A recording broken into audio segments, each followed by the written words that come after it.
Dzisiaj zabieram Was na podróż do serca Nepalu, czyli Katmandu. Nepal, kraj położony wysoko, dosłownie i kulturowo, między Indiami a Chinami, ale mentalnie zupełnie gdzie indziej. Z jednej strony buddyjskie modlitwy, z drugiej mięso skwierczące na ulicznych grillach. Katmandu leży w zamkniętej dolinie, otoczonej górami, gdzie codzienność wciąż walczy z przeszłością. Miasto, które kiedyś było przystankiem dla kupców, dziś pęcznieje tempem, którego nikt tu nie planował.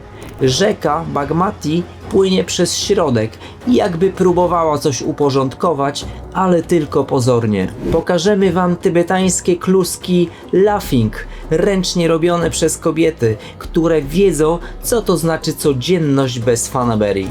Spróbujemy sekuwa, marynowanego mięsa pieczonego na żywym ogniu, tradycyjnego, ostrego, bezkompromisowego.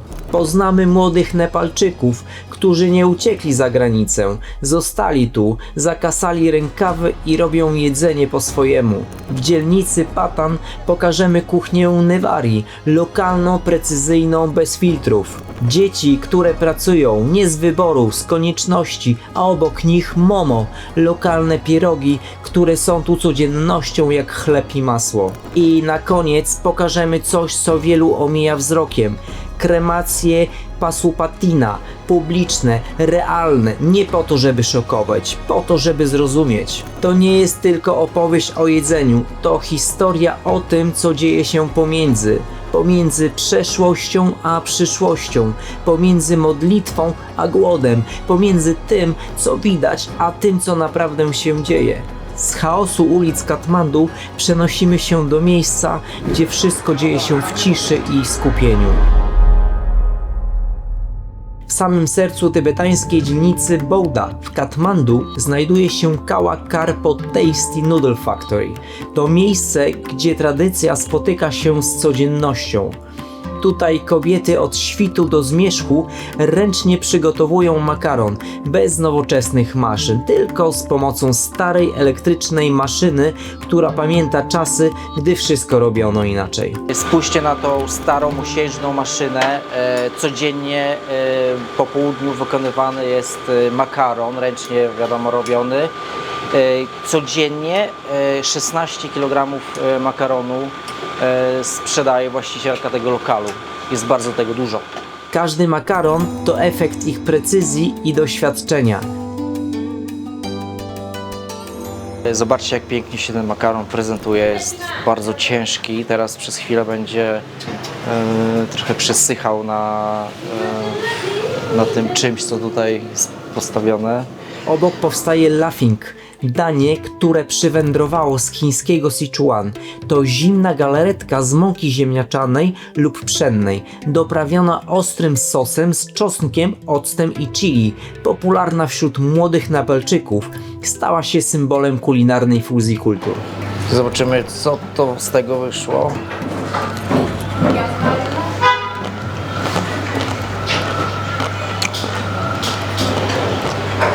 It's spicy. Wow, ale to jest ostre. Teksturę ma bardzo fajną, taką gąbczastą trochę. Do tego chrupiący orzeszek oraz sam makaron, jak zupek chińskich. Proste danie, ale bardzo smaczne, z tym, że bardzo ostre. Poziom, myślę, że tak 7 na 10. Podlej? Nie. No? Trochę mi brakuje tutaj jakiegoś sosu do tego. Nie chcę już dodawać kolejnej pasty z sezamem i z chili, bo już wypaliłoby mi przełyk chyba od tej ostrości. Ale jest to bardzo smaczne danie. Na koniec makaron z warzywami i mięsem bawoła. Danie, które przybyło z regionu Amdo w Tybecie, a dziś jest nieodłącznym elementem nepalskiej kuchni, szczególnie w chłodniejszych miesiącach. Teraz zamieszamy z sosem sojowym, który jest na dnie, do tego mięso bawole i przyprawy, które są, ale są sekretne, więc nie wiem z czego są, z czego się składają te przyprawy. Dodam jeszcze trochę, ale to naprawdę tylko trochę ostrości. Jest to bardzo solidna porcja klusek. Do tego pak choi. Dobra, próbujemy.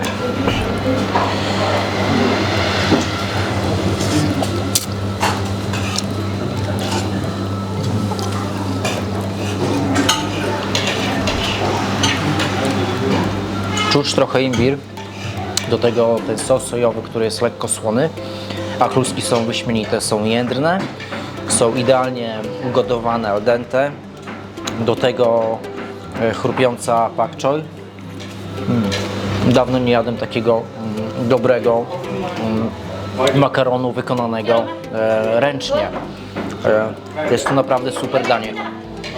Jeżeli chcecie, możecie sobie bardziej doostrzyć. Ja aż tak bardzo ostrych dań nie lubię, ale naprawdę jeszcze to mięso bawole.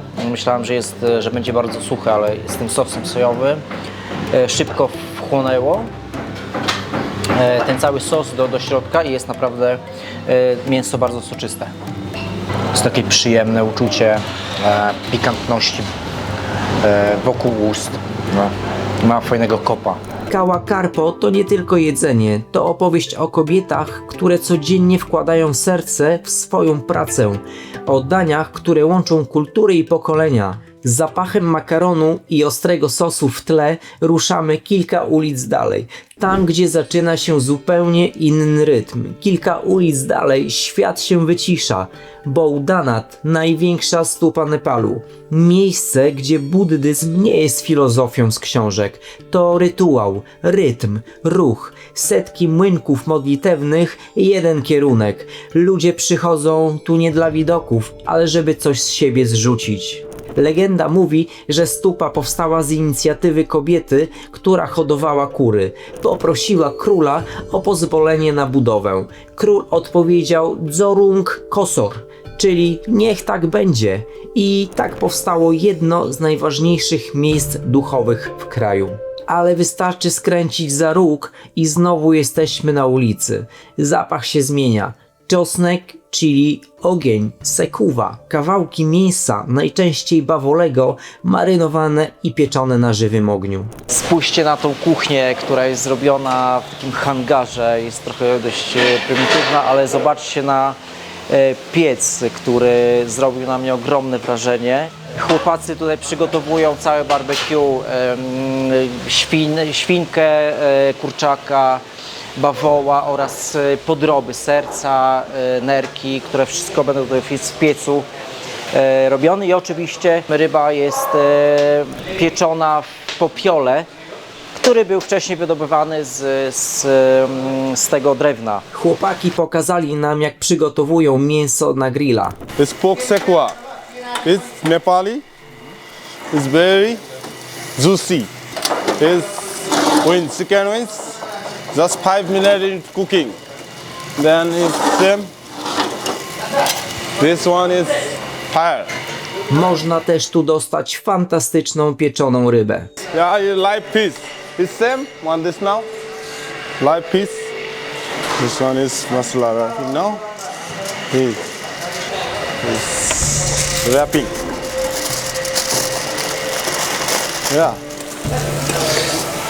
This cooking is 20 minutes. Ready? Yeah, this is. Yes. Sekuwa to danie, które przyszło z gór, gdzie nie było lodówek, więc wszystko ratowały przyprawy i żar. Dziś klasyk uliczny, ostry, prosty, bez kompromisów. Słuchajcie, przyszły już pierwsze porcje barbecue, pieczone skrzydełka oraz pieczony bawół. Zacznę od bawoła, do tego jeszcze pikantna salsa, sos. Salsa, już mówię po hiszpańsku, mieszkam w Hiszpanii, dlatego mówię już salsa.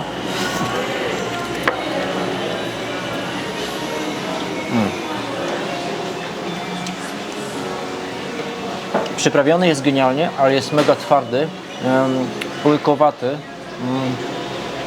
Wydaje mi się, że jest za mocno przyciągnięty, za długo pieczony w tym piecu. Totalnie nie mój smak. Jakby nie polecam tego dania, jak będziecie tutaj. Spróbujemy kurczaka. Na pewno jest ostry, bo już widać kolor papryki ostrej.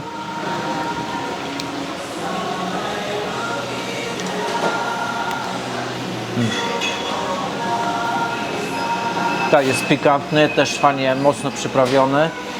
Taki smak dymny. Bardzo miękki, soczysty kurczak. Bardzo fajne danie. Słuchajcie, na to czekałem. Idealnie wypieczona wieprzowina, boczusz, krupiąca skórka, idealnie przyprawiona, czuć dymny posmak, który wydobywa się z drewna palone w piecu. Soczyściutka, idealna. Jeszcze ma tutaj drugie kawałki, bardziej tłuste, jakby jakaś słoninka. Spróbuję trochę z sosem tym pikantnym. On też. Idealnie wypieczona słoninka, tłuściutka. Uwielbiam wieprzowinę na grillu. Dla mnie jest to idealne. Bardzo pyszne. Zobaczcie, jak pięknie wygląda ryba. Nazywa się roku. Występuje w Azji. Jest z rodziny karpiowatych. Bardzo dużo czosnku, limonka, mocno przyprawiona wcześniej. Pieczona około 20-30 minut. Soczysta, fajnie mięciutka rybka. Mocno czosnkowa, lekko pikantna, lekko też słona. Mają tutaj taki mały staw, więc kodują te rybki tutaj w tej restauracji i od razu po złowieniu można ją upiec i zjeść. Naprawdę jest bardzo pyszna. Nie jest taka mułowata w smaku jak karp. Jest dość słodka. Super jest to. W Nepalu fajka wodna to finał dobrego posiłku. Tutaj nazywają ją chilim. W turystycznych miejscach będą ją nazywać shiszą albo huka. Ale prawdziwy Nepal siedzi właśnie przy tym starym chilimie, gdzie dym miesza się z herbatą i rozmowami o życiu. Ja nie jestem jakimś wielkim fanem takich rzeczy, ale spróbuję z ciekawości. Jakbym palił kadzidło. Oj, nie mój smaki. Jak coś zamawiajcie, jakiś owocowy smak. Ten jest... Nie próbujcie tego. Wśród dymu i ognia poznajemy ludzi, którzy zamiast wyjechać zostali. Nepal to kraj młodych. Ponad 42% mieszkańców to osoby w wieku od 16 do 40 lat. Wielu z nich wyjeżdża do Kataru, Dubaju, Malezji. Ale są tacy, którzy zostają, zakładają lokale, robią wideo, uczą się gotować i sprzedawać. Nie z misją, z potrzeby. I mimo, że kraj im nie pomaga, nie przeszkadza. Tu wszystko trzeba zbudować samemu, od zera. I kiedy myślisz, że już wiesz, jak tu wszystko działa, trafiasz w zupełnie inne miejsce. Chodźcie, pokażę wam fajną knajpę. Trzeba przejść przez taki mały, wąski tunel. Na górze też są siedzenia. Ale zobaczcie, chodźcie. Zobaczcie, jak to miejsce ma, jaki klimat niezły. To jest jakby w piwnicy. Dużo się tutaj dzieje i jedzenie naprawdę jest ponoć bardzo dobre. Spróbujemy. W środku wnętrze przypominające piwnicę. Ciemne, ciasne, surowe. Kobieta siedzi przy ogniu, smaży na żeliwnym blacie położonym bezpośrednio na palenisku. Bez słów, tylko zapach przypraw i rytm ruchów. To kuchnia Newari, jedna z najstarszych społeczności Katmandu. Ich gotowanie to więcej niż jedzenie. To historia przetrwania, fermentowane warzywa, smażone na smalcu dania. Każdy składnik ma swoje miejsce i znaczenie. To kuchnia, która przetrwała pokolenia, przekazywana z matki na córkę. Słuchajcie, klimat w tej małej knajpce jest naprawdę niesamowity. Zamówiłem placek w środku z mięsem, do tego jajko. Ciasto jest zrobione z soczewicy czerwonej, do tego gotowane ziemniaki, wołowina, prażone nasiona soi Do tego warzywa, cebula i do tego też jeszcze nie zrozumiałam pani, jakie to jest mięso. Pani nie mówi dobrze po angielsku. Nie wiem, spróbujmy najpierw tego. Zobaczcie, jak pięknie żółtko się rozpływa.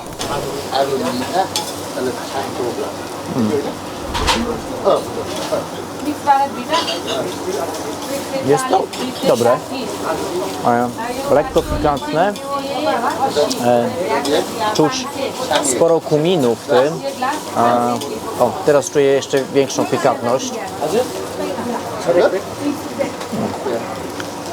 Mięsko fajnie soczyste. Jest to dość przyjemne danie.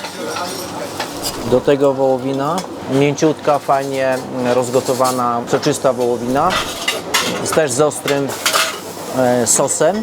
Sam ziemniak jak ziemniak jest ugotowany z pikantnym sosem. Nie będę się jakby tutaj rozwijał z teksturą, ze smakiem. Jest to po prostu ugotowany ziemniak z pikantnym sosem.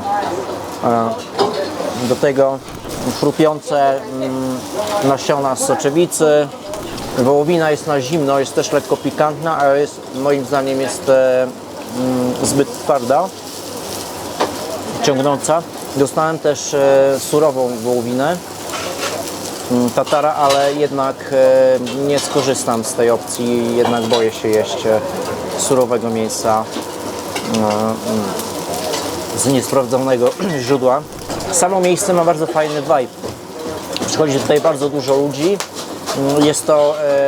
Jest restauracja w takim zaułku, więc musicie poszukać tego miejsca, ale w opisie na samym końcu będziecie mieli dokładny adres.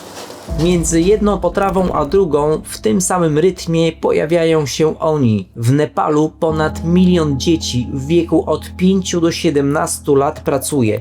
To 15% populacji dziecięcej. Dla wielu z nich praca to codzienność, nie wybór. Nie chodzi o niewolnictwo, ale o przetrwanie. Rodziny często nie mają innej opcji. Dodatkowa para rąk to szansa na kolację dla wszystkich. Dzieci pracują w rolnictwie, przemyśle, usługach. Często łączą pracę ze szkołą, choć nie zawsze jest to możliwe. Dla nich to normalność, część życia. Nie oceniamy, staramy się zrozumieć, bo za każdą pracującą parą rąk kryje się historia rodziny, tradycji i walki o lepsze jutro. Z tych samych rąk, które pracują od świtu, powstaje coś, co zna tu każdy. Pierożki Momo. Słuchajcie, jak widzicie, jest tutaj straszny gwar w tej kuchni. Dzieci pracujące. Zobaczcie, jak ten chłopiec robi ciasto w wałku, jak jest szybki. Ja spróbuję ulepić jednego pieroga, jednego momo. Zobaczymy, czy mi się uda. Jest okej? Coś mi się udało, ale nie ten farsz. Okej. This. And this. No nie, no, wyszły mi polskie pierogi, nie nepalskie. Jest okej? Momo to himalajski pieróg, cienkie ciasto z pszennej mąki, nadziewane mięsem albo warzywami i parowane w stalowych koszach. Każdy kraj ma swoje pierogi, Nepal ma momos. Zamówiłem momosy z kurczakiem, z wołowiną oraz wegetariańskie. Do tego wlewamy sos, który jest obowiązkowy. Jest na bazie mleka, do tego ostre przyprawy. Najpierw spróbuję, jak smakuje ten sam sos, który jest na tym.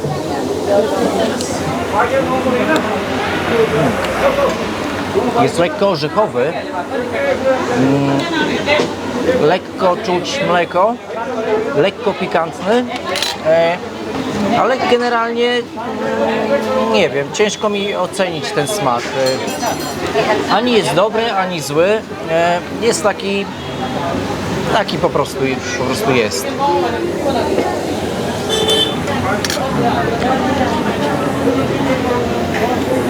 Same pierogi są bardzo fajnie zrobione, ciasto jest delikatne, mięso fajnie przyprawione, jest czuć moc przypraw. Jest tutaj imbir, jest pieprz, jest lekka pikantność.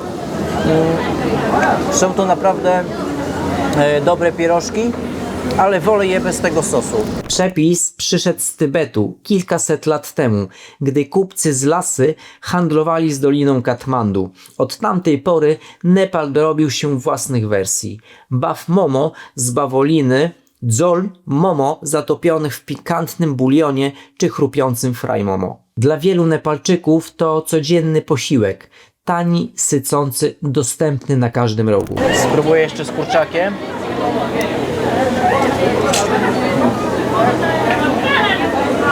On jeszcze bierze pikantniejsze, bo Nepalczycy lubią pikantność tak samo jak Hindusi.